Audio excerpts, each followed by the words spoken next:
वृन्दावनी विश्वपूजिता विश्वपावनी पुष्पसारानन्दिनी च तुलसी कृष्णजीवनी एतनामाष्टकं चैव स्तोत्रनामार्थसंयुतं यह पठेत् तां संपूज्यं सो भवमेघफलं लभेत।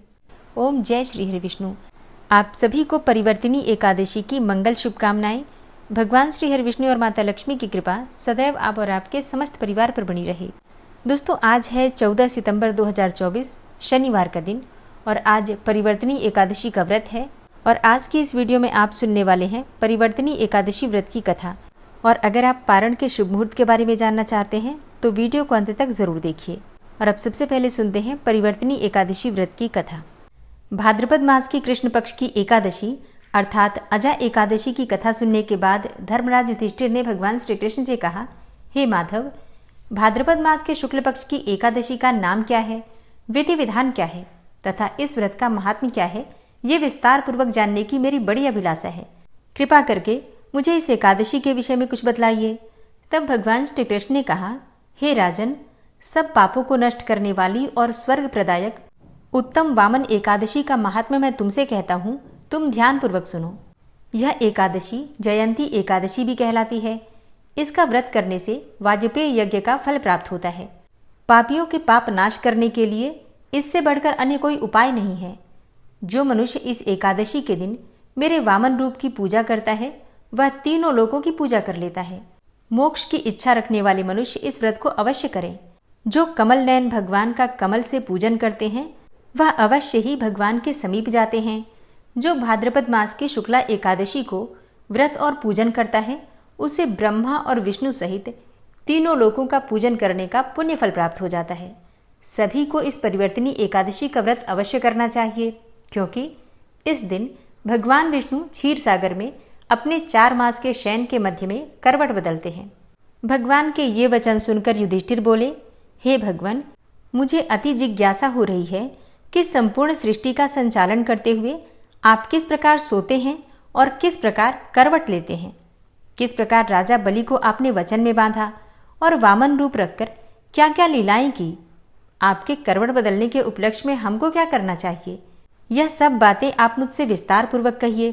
तब युधिष्ठिर के प्रश्न सुनकर भगवान श्री कृष्ण ने कहा, हे राजन, अब आप सब पापों को नष्ट करने वाली इस कथा को ध्यान पूर्वक सुनिए। त्रेता युग में बलि नाम का एक दैत्य था जो मेरा परम भक्त था, अत्यंत दानी था, सत्यवादी था और ब्राह्मणों का तो परम सेवक था। विविध प्रकार के वेद सूक्तों से मेरा पूजन किया करता था और नित्य ही ब्राह्मणों का पूजन तथा यज्ञों का आयोजन किया करता था। लेकिन इंद्र से द्वेष के कारण उसने इंद्रलोक तथा सभी देवताओं को जीत लिया।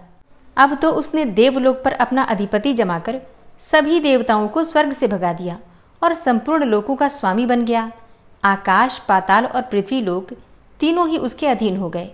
तब देवर्षियों सहित इंद्रादि सब देवता भगवान के पास जाकर उनका पूजन और स्तुति करने लगे। उन्होंने राजा बलि के अत्याचारों से मुक्ति दिलाने के लिए भगवान से प्रार्थना की। तब भगवान ने वामन रूप धारण किया और वामन रूप धारण करके अवतार लिया और राजा बलि से 3 पग भूमि मांगी और फिर अपने तेजस्वी रूप से राजा बलि को पाताल लोक में भेज दिया।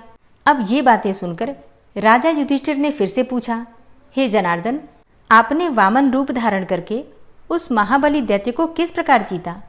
तब भगवान श्री कृष्ण बोले, मैंने वामन रूप धरकर बलि से 3 पग भूमि की याचना करते हुए कहा कि मुझको 3 पग भूमि दे दो और इससे तुम्हें तीनों लोकों के दान करने का पुण्य फल प्राप्त हो जाएगा। तब राजा बलि ने इसको तुच्छ याचना समझकर मुझसे कहा कि 3 पग भूमि ये तो कुछ भी नहीं होती। मैंने उससे कहा कि ये 3 पग भूमि मेरे लिए तीनों लोगों के समान है। मैंने उससे 3 पग भूमि देने का संकल्प लेकर अपने त्रिविक्रम रूप को बढ़ाकर भूलोक में पद, भूअरलोक में पेट, जनलोक में हृदय, यमलोक में कंठ की स्थापना करके सत्यलोक में मुख, उसके ऊपर मस्तक स्थापित किया। सूर्य, चंद्रमा आदि सब ग्रहों, योग, नक्षत्र, इंद्र आदि देवताओं और शेष आदि सब नागगणों ने विविध प्रकार से वेद सूक्तों से मेरी प्रार्थना की। 2 पग नापने के बाद मैंने राजा बलि का हाथ पकड़कर कहा, हे राजन, 1 पग से पृथ्वी और दूसरे से स्वर्गलोक पूर्ण हो गए। अब तीसरा पैर कहाँ पर रखूं? तब बलि ने अपना सिर झुका लिया और मैंने अपना पैर उसके मस्तक पर रख दिया। इससे मेरा वह भक्त पाताल को चला गया। उसकी विनती और नम्रता को देखकर मैंने कहा कि हे बलि, मैं सदैव तुम्हारे निकट ही रहूंगा। विरोचन के पुत्र बलि के कहने पर वहां पर भाद्रपद शुक्ला परिवर्तनी एकादशी के दिन बलि के आश्रम पर मेरी मूर्ति स्थापित हुई और दूसरी क्षीर सागर में शेषनाग की पीठ पर हुई। ये कथा सुनाने के पश्चात भगवान श्री कृष्ण ने कहा, हे युधिष्ठिर, इस एकादशी को भगवान शयन करते हुए करवट लेते हैं, इसीलिए त्रिलोकी के नाथ भगवान विष्णु का आज विशेष पूजन किया जाता है। उनके निमित्त तांबा, चांदी, चावल और दही का दान उचित है। रात्रि को जागरण अवश्य करना चाहिए। जो इस प्रकार व्रत करते हैं वे सब पापों से मुक्त होकर स्वर्गलोक को जाते हैं। उनका चंद्रमा के समान निर्मल यश संसार में फैलता है। जो पापों को नष्ट करने वाली इस कथा को पढ़ते अथवा सुनते हैं उनको भी हजारों अश्वमेध यज्ञ का फल प्राप्त होता है। तो प्रेम से जयकारा लगाइए, वामन भगवान की जय हो। श्री नारायण कवच। भगवान श्री हरि गरुड़ जी की पीठ पर अपने चरण कमल रखे हुए हैं। अणिमा आदि 8 सिद्धियां उनकी सेवा कर रही हैं और 8 हाथों में शंख, चक्र, ढाल, तलवार, गदा, बाण, धनुष और पाश अर्थात फंदा धारण किए हुए हैं। वे ही ओंकार स्वरूप प्रभु सब प्रकार से सब ओर से मेरी रक्षा करें। मत्स्य मूर्ति भगवान जल के भीतर जल तंतुओं से और वरुण के पास से मेरी रक्षा करें। माया से ब्रह्मचारी रूप धारण करने वाले वामन भगवान स्थल पर और विश्वरूप श्री त्रिविक्रम भगवान आकाश में मेरी रक्षा करें। जिनके घोर अट्टहास करने पर सब दिशाएं गूंज उठी थी और दैत्य पत्नियों के गर्भ गिर गए थे, वे दैत्ययुत पतियों के शत्रु भगवान नृसिंह किले, जंगल, रणभूमि आदि विकट स्थानों में मेरी रक्षा करें। अपनी दाढ़ों पर पृथ्वी को उठा लेने वाले यज्ञ मूर्ति वाराह भगवान मार्ग में, परशुराम जी पर्वतों के शिखरों पर और लक्ष्मण जी के सहित भरत के बड़े भाई भगवान रामचंद्र प्रवास के समय मेरी रक्षा करें। भगवान नारायण मारण, मोहन आदि भयंकर अभिचारों और सब प्रकार के प्रमादों से मेरी रक्षा करें। ऋषि श्रेष्ठ नर गर्व से, योगेश्वर भगवान दत्तात्रेय योग के विघ्नों से और त्रिगुणाधिपति भगवान कपिल कर्म बंधन से मेरी रक्षा करें। परम ऋषि सनत कुमार कामदेव से, हयग्रीव भगवान मार्ग में चलते समय देव मूर्तियों को नमस्कार आदि न करने के अपराध से और देवर्षि नारद सेवा अपराधों से और भगवान कच्छप सब प्रकार के नरकों से मेरी रक्षा करें। भगवान धन्वंतरी कुपथ्य से, जितेंद्र भगवान ऋषभदेव सुख दुख आदि भयदायक द्वंद्वों से, यज्ञ भगवान लोकापवाद से और बलराम जी मनुष्यकृत कष्टों से और श्री शेष जी क्रोधवश नामक सर्पों के गणों से मेरी रक्षा करें। भगवान श्री कृष्ण द्वैपायन व्यास जी अज्ञान से तथा बुद्धदेव पाखंडियों से और प्रमाद से मेरी रक्षा करें। धर्म रक्षा करने वाले महान अवतार धारण करने वाले भगवान कल्कि पाप बहुल कलिकाल के दोषों से मेरी रक्षा करें। प्रातःकाल भगवान केशव अपनी गदा लेकर, कुछ दिन चढ़ जाने पर भगवान गोविंद अपनी बांसुरी लेकर और दोपहर के पहले भगवान नारायण अपनी तीक्ष्ण शक्ति लेकर और दोपहर को भगवान विष्णु चक्रराज सुदर्शन लेकर मेरी रक्षा करें। तीसरे पहर में भगवान मधुसूदन अपना प्रचंड धनुष लेकर मेरी रक्षा करें और सायंकाल में ब्रह्मा आदि त्रिमूर्तिधारी माधव, सूर्यास्त के बाद ऋषिकेश, अर्धरात्रि के पूर्व तथा अर्धरात्रि के समय अकेले भगवान पद्मनाभ मेरी रक्षा करें।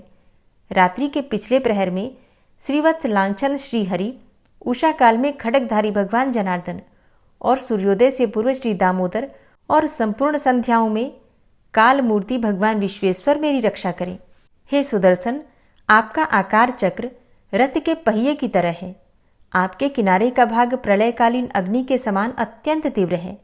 आप भगवान की प्रेरणा से सबोर घूमते रहते हैं। जैसे आग वायु की सहायता से सूखे घास फूस जला डालती है, वैसे ही आप हमारी शत्रु सेना को शीघ्र से जला दीजिए। हे कौमुद की गदा, आपसे छूटने वाली चिंगारियों का स्पर्श वज्र के समान असह्य है। आप भगवान अजित की प्रिया हैं और मैं उनका सेवक हूँ। इसलिए आप कुष्मांड, विनायक, यक्ष, राक्षस, भूत और प्रेत आदि ग्रहों को अभी कुचल डालिए तथा मेरे शत्रुओं को चूर चूर कर दीजिए। हे शंखश्रेष्ठ, आप भगवान श्री कृष्ण के फूंकने से भयंकर शब्द करके मेरे शत्रुओं का दिल दहला दीजिए एवं यातुधान, प्रमथ, प्रेत, मातृका, पिशाच तथा ब्रह्म राक्षस आदि भयावने प्राणियों को यहाँ से तुरंत भगा दीजिए। भगवान की श्रेष्ठ तलवार, आपकी धार बहुत तीक्ष्ण है। आप भगवान की प्रेरणा से मेरे शत्रुओं को छिन्न भिन्न कर दीजिए। भगवान की प्यारी ढाल, आप में सैकड़ों चंद्राकार मंडल है। आप पाप दृष्टि, पापात्मा शत्रुओं की आंखें बंद कर दीजिए और उन्हें सदा के लिए अंधा बना दीजिए।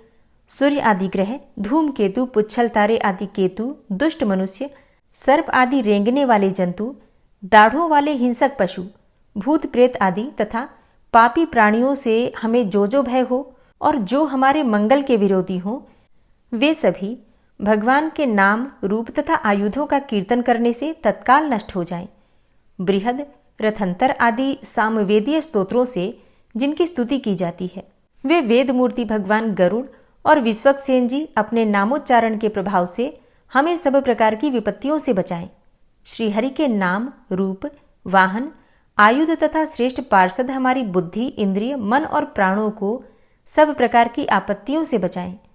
जितना भी कार्य अथवा कारण रूप जगत है, वह वास्तव में भगवान ही है। इस सत्य के प्रभाव से हमारे सारे उपद्रव नष्ट हो जाएं। जो लोग ब्रह्म और आत्मा की एकता का अनुभव कर चुके हैं, उनकी दृष्टि में भगवान का स्वरूप समस्त विकल्पों से रहित है, भेदों से रहित है। फिर भी वे अपनी माया शक्ति के द्वारा भूषण, आयुध और रूप नामक शक्तियों को धारण करते हैं। यह बात निश्चित रूप से सत्य है। इस कारण सर्वज्ञ, सर्वव्यापक भगवान श्रीहरि सदा सर्वत्र सब स्वरूपों से हमारी रक्षा करें। जो अपने भयंकर अट्टहास से सब लोगों के भय को भगा देते हैं और अपने तेज से सबका तेज ग्रस लेते हैं, वे भगवान नृसिंह दिशा विदिशा में, नीचे ऊपर, बाहर भीतर सब ओर से हमारी रक्षा करें। हे देवराज इंद्र, मैंने तुम्हें यह नारायण कवच सुना दिया है। इस कवच से तुम अपने को सुरक्षित कर लो। बस फिर तुम अनायास ही सब दैत्य युद्धपतियों को जीत कर लोगे। इस नारायण कवच को धारण करने वाला पुरुष जिसको भी अपने नेत्रों से देख लेता है अथवा पैर से छू देता है, तत्काल समस्त भयों से वो मुक्त हो जाता है। जो इस वैष्णवी विद्या को धारण कर लेता है, उसे राजा, डाकू, प्रेत, पिशाच आदि और बाघ आदि हिंसक जीवों से कभी किसी प्रकार का भय नहीं होता। हे देवराज, प्राचीन काल की बात है, एक कौशिक गोत्री ब्राह्मण ने इस विद्या को धारण करके योग धारणा से अपना शरीर मरुभूमि में त्याग दिया। अब जहां उस ब्राह्मण का शरीर पड़ा था, उसके ऊपर से एक दिन गंधर्वराज चित्ररथ अपनी स्त्रियों के साथ विमान पर बैठकर निकले। वहां आते ही वे नीचे की ओर सिर किए विमान सहित आकाश से पृथ्वी पर गिर पड़े। इस घटना से उनके आश्चर्य की सीमा न रही। जब उन्हें बालखिल्य मुनियों ने बतलाया कि यह नारायण कवच धारण करने का प्रभाव है, तब उन्होंने उस ब्राह्मण देव की हड्डियों को ले जाकर पूर्ववाहिनी सरस्वती नदी में प्रवाहित कर दिया और फिर स्नान करके वे अपने लोक को चले गए। श्री सुखदेव जी कहते हैं, हे परीक्षित, जो पुरुष इस नारायण कवच को समय पर सुनता है और जो आदरपूर्वक इसे धारण करता है, उसके सामने सभी प्राणी आदर से झुक जाते हैं और वह सब प्रकार के भयों से मुक्त हो जाता है। हे परीक्षित, शतक्रतु इंद्र ने आचार्य विश्वरूप जी से यह वैष्णवी विद्या प्राप्त करके रणभूमि में असुरों को जीत लिया और वे त्रैलोक्य लक्ष्मी का उपभोग करने लगे। श्री नारायण कवच संपूर्ण हुआ। और अब आप सुनेंगे श्री तुलसी चालीसा।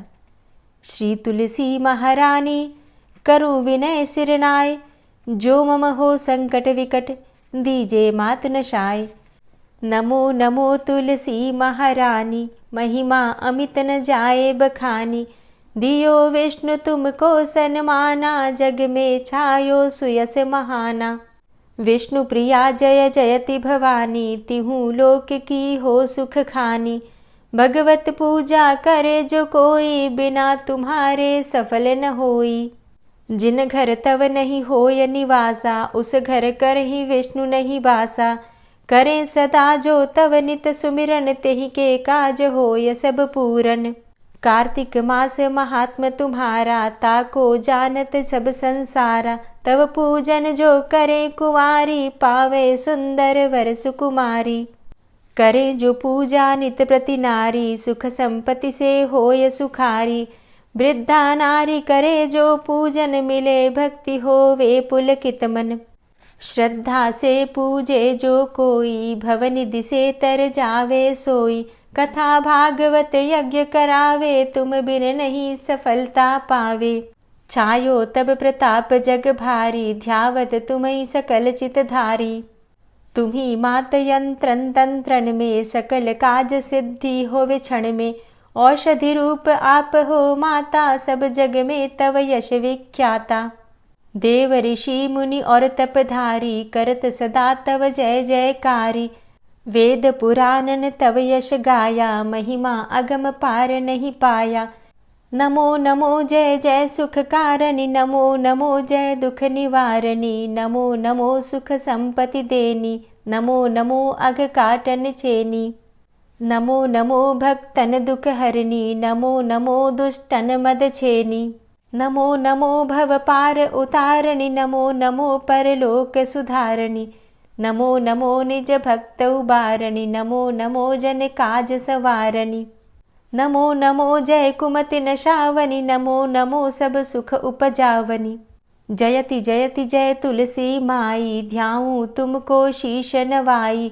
निज जन जानि मोहि अपनाओ, बिगड़े कारज आप बनाओ। करूं विनय मैं मात तुम्हारी, पूर्ण आशा करहु हमारी। शरण चरण कर जोरी मनाऊं, निश दिन तेरे ही गुण गाऊं। करहु मात अब मोह पर दाया, निर्मल होए सकल मम काया।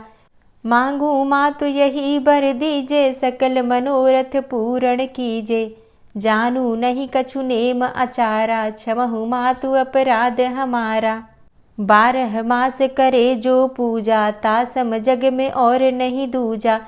प्रथम ही गंगा जल मंगवावे, फिर सुंदर स्नान करावे। चंदन अक्षत पुष्प चढ़ावे, धूप दीप नैवेद्य लगावे।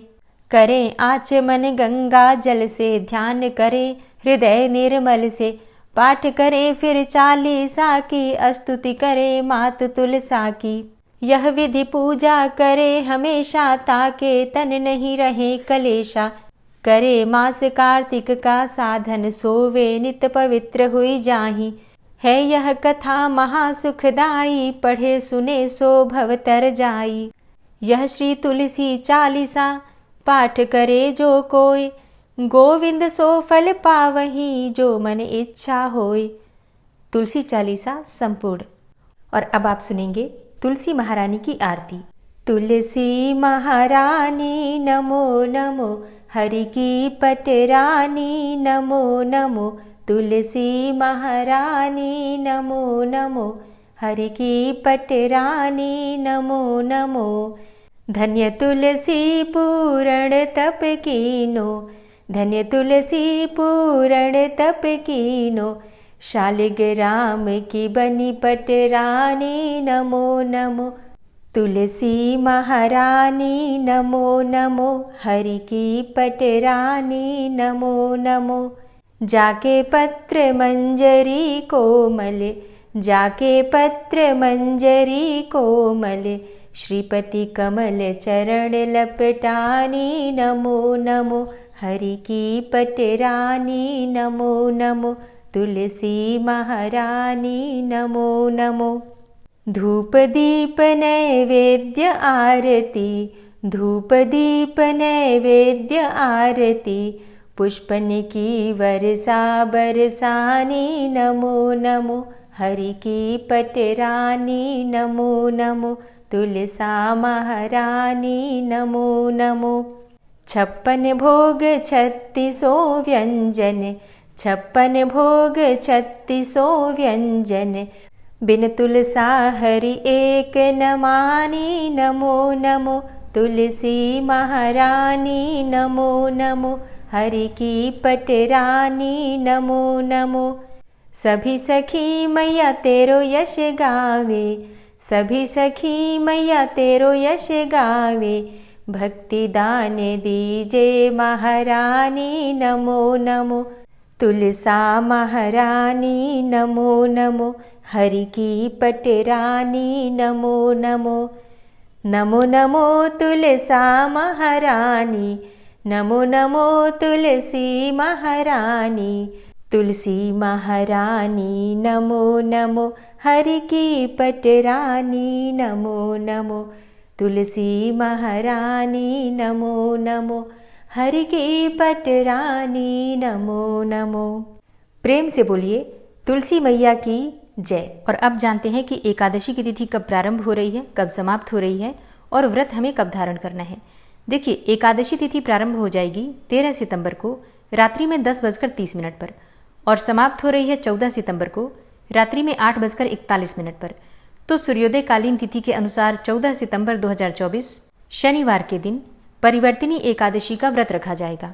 14 सितंबर को सूर्योदय काल का समय रहेगा सुबह 6:10 पर और सूर्यास्त का समय रहेगा शाम को 6:27 पर और राहु काल का समय रहेगा सुबह 9:19 से सुबह 10:51 तक। जैसा कि आप सभी जानते हैं, राहु काल में किसी भी प्रकार का शुभ कार्य नहीं किया जाता। और बात करें अभिजीत मुहूर्त की, तो अभिजीत मुहूर्त रहेगा सुबह 11:57 से दोपहर में 12:46 तक। इस समय में आप कोई भी शुभ कार्य कर सकते हैं। अच्छा, एकादशी में हम ब्रह्म मुहूर्त में स्नान करते हैं, तो ब्रह्म मुहूर्त का समय रहेगा सुबह 4:30 से सुबह 5:30 तक। एकादशी के दिन बहुत ही शुभ योग हमें प्राप्त हो रहा है, सर्वार्थ सिद्धि योग का। और सर्वार्थ सिद्धि योग का प्रारंभ हो रहा है 14 सितंबर 2024 को, यानी कि शनिवार के दिन रात्रि में 8:32 पर सर्वार्थ सिद्धि योग प्रारंभ होगा और समाप्त हो रहा है 15 सितंबर को सुबह 6:17 पर। तो मतलब अगर आप दान करते हैं, मंत्रों का जप करते हैं, रात्रि में जागरण करते हैं, तो इसका फल आपको कई गुना होकर प्राप्त होगा। अगर आप कोई विशेष उपाय करना चाहते हैं किसी भी कामना को पूर्ण करने के लिए, तो 14 सितंबर की रात्रि आपके लिए बहुत महत्वपूर्ण है। इस समय में भगवान के सामने अखंड दीप दान करके विधि विधान से उनकी पूजा करके अपने मन की कामना कहिए, निश्चित ही आपकी कामना भगवान श्री हरि विष्णु की कृपा से पूर्ण होगी। और अब बात करें पारण के शुभ मुहूर्त के बारे में, तो देखिए, द्वादशी तिथि में इस व्रत का पारण किया जाता है। 14 सितंबर 2024 को रात्रि में 8:41 पर द्वादशी तिथि प्रारंभ हो रही है और समाप्त होगी 15 सितंबर को शाम को 6:12 पर। और पारण करने का शुभ मुहूर्त आपको प्राप्त हो रहा है सुबह 6:10 से सुबह 8:40 तक। इसी शुभ मुहूर्त में आपको अपना व्रत खोलना है, व्रत का पारण करना है। ध्यान रखिए, व्रत का पारण अगर आप शुभ मुहूर्त में नहीं करते हैं तो आपके व्रत का संपूर्ण फल आपको प्राप्त नहीं होता। तो पारण के शुभ मुहूर्त का ध्यान अवश्य रखना चाहिए। दोस्तों, अगर आप पितृपक्ष के विषय में जानना चाहते हैं या फिर जीवित पुत्रिका व्रत से संबंधित जानकारी चाहते हैं तो चैनल पर वीडियो अपलोड हो चुकी है, जरूर देख लीजिए। और इसके अलावा भी अगर आपका कोई प्रश्न हो या फिर कोई विशेष वीडियो देखना चाहते हैं, कोई सुझाव देना चाहते हैं, तो कमेंट बॉक्स में ज़रूर लिख दीजिए। मिलती हूँ मैं आपसे अगली वीडियो में, तब तक के लिए जय श्री राधे।